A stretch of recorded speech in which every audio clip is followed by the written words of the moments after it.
Here is Lee in Brightwood in D.C. Lee, your turn.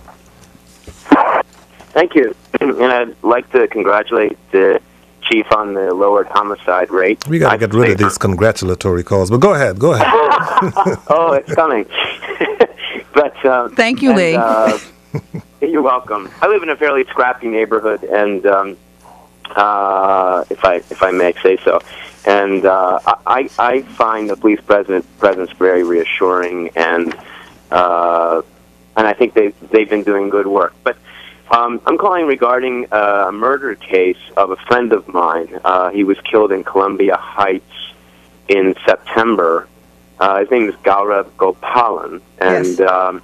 I'm sure you're aware of it. And I call not so much to put you on the spot, but to encourage the police force to continue to work on that. And if you have any information... We do have an email also about that from Claire, who mentions that Gorov was an aerospace engineer and theater artist who is believed to have been the victim of a hate crime. Chief Lanier? Yeah, I mean, I know you probably know the details. And in that case, this is going to be one of the more difficult cases to close. You know, when people look at homicide closures and murder cases that we solve, you know, obviously, a case where it's domestic violence and the suspect is almost always known, those cases close pretty easily. If it's a case that happens out in public space in the middle of the day and there's potential for more witnesses, those are obviously easier to close. Cases where there's a lot of evidence on the scene, those are. But this is one of the most difficult cases. This is where he was discovered. It appears to have happened when there was no witnesses around overnight.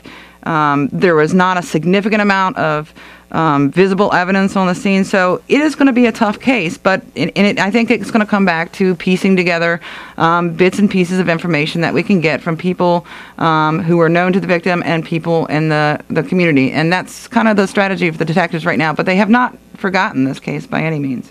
Lee, thank you very much for your call.